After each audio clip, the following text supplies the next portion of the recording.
Morning. સુધરવું જ નથી ને, હમ નહીં સુધરેંગે.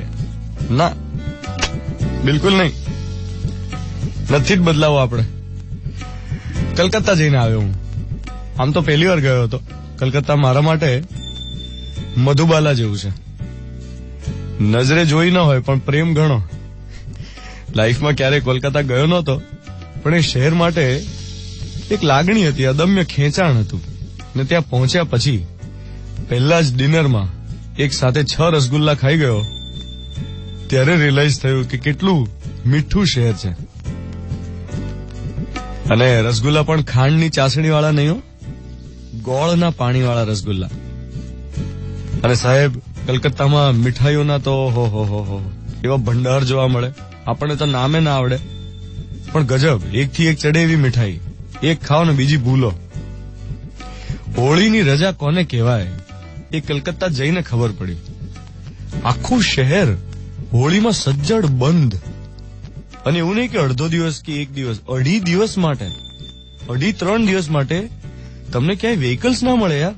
દુકાનો બધી બંધ, પબ્લિક ટ્રાન્સપોર્ટ નહીં, ટેક્સી નહીં, રિક્ષા નહીં. હોળીના આગલા દિવસે બંગાળીઓની હોળી પ્રગટે, હોળીના દિવસે નોન બેંગોલીઝની. અને આપણા જેવી નહીં હો, આપણા જેવી નહીં કે આમ ઊંચા ઊંચા લાકડાના થર કરી દીધા હોય અને સાવ વિચાર્યા વગર હોળી પ્રગટાવી દીધી, એવું નહીં.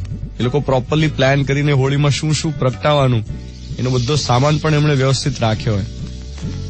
2.5-3 દિવસ સુધી લોકો રંગમાં જે રીતે રમે, ગુલાલથી એકબીજાને રંગે. આહા, રસ્તા પર દરેક જણા તમને રંગાયેલા જોવા મળે. એક પણ દુકાન ખુલ્લી ના હોય, ટેક્સી ના હોય, રિક્ષા ના હોય, અને દરેક માણસ રંગાયેલો હોય. આવું ગજબ શહેર કોલકાતા. ત્યાં કાલી મંદિર છે, શક્તિપીઠ, કાલીઘાટ. એટલી ગંદકી, વાત જ ના પૂછો. મેં કહ્યું જેને શક્તિપીઠ કહે છે એ મંદિર આટલું બધું ગંદુ. એટલે મહાકાલીની મૂર્તિની નીચે કાદવ, મંદિરના ગર્ભગૃહમાં જૂના ફૂલોનો કોવાઈ ગયેલો કચરો. બાપરે બાપ, વેરી બેડ. કલકત્તાની ગંદકી જોઈને મને એમ થયું કે હમ નહીં સુધરેંગે.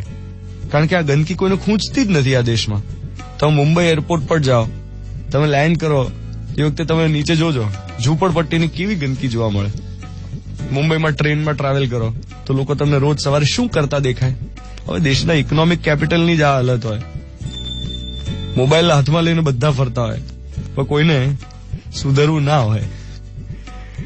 તો એક તો કલકત્તાની અસ્વચ્છતા એ ખૂંચી, અને બીજું આપણી ખરાબ આદત મને દેખાઈ અમદાવાદીઓની.